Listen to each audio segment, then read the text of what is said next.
मैं वो रात कभी नहीं भूल सकता। जिस पिज़्ज़ा शॉप में मैं काम करता हूँ वहाँ पे मेरी शिफ्ट ख़त्म हो चुकी थी। मैं रेडी हो रहा था घर जाने को, तभी वो फ़ोन बजा। उस रात काउंटर पे मैं ही अकेला काम कर रहा था, तो मैंने ही फ़ोन रिसीव किया। लेकिन कोई बात ही नहीं कर रहा था, इसीलिए मैंने फ़ोन रख दिया।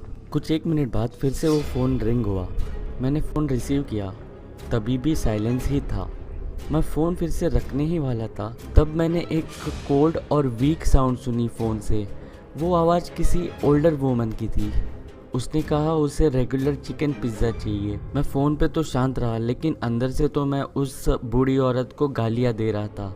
मैं अपनी शिफ्ट ख़त्म करके घर जाने ही वाला था, तभी उसका फ़ोन आया था। मैंने अपने बॉस को कहा कि कोई तो पिज़्ज़ा डिलीवरी ऑर्डर कर रहा है। मेरे बॉस ने कहा मुझे वो पिज़्ज़ा डिलीवर करना होगा। पहले तो मैं बहुत अपसेट हुआ, लेकिन मैंने सोचा कि मुझे इसका टिप भी मिलेगा और बूढ़े लोग बहुत ही ज़्यादा अच्छी टिप देते हैं। मैंने एड्रेस नोट डाउन किया और मैंने उसे कहा कि मैं वहाँ पे जल्दी आ जाऊँगा, लेकिन उसने पहले से ही फ़ोन कट कर दिया था।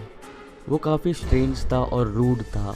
मेरे बॉस ने मुझे डिलीवरी के बाद घर जाने को कहा, क्योंकि वापस आने तक तो पिज़्ज़ा शॉप बंद हो चुका होगा। तो कुछ 11 बजने से थोड़ी देर पहले ही मैं अपने गाड़ी में बैठा और पिज़्ज़ा डिलीवरी करने के लिए निकल गया। दिए हुए घर का एड्रेस काफ़ी शांत जगह पे था। जीपीएस की मदद से मैं एड्रेस लोकेशन पे पहुंचा। वो काफ़ी शांत और 1 फ्लोर का घर था।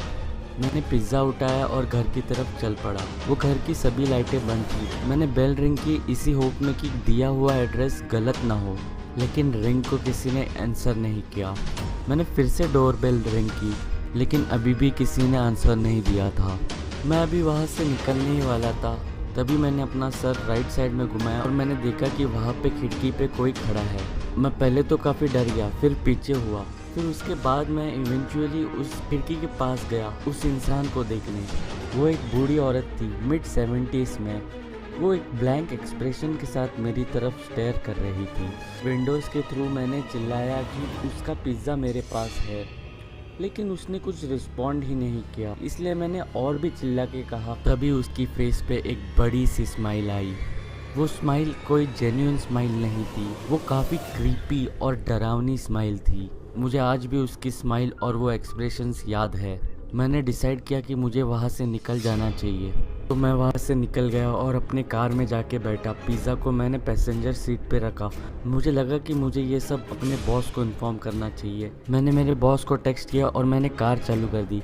बस एक बार मैंने राइट साइड में अपनी नज़र डाली। मैंने देखा कि वो औरत पैसेंजर सीट के विंडो में मुझे अभी भी देख रही है, वही सेम स्माइल और एक्सप्रेशन के साथ मुझे स्टेयर किए जा रही है।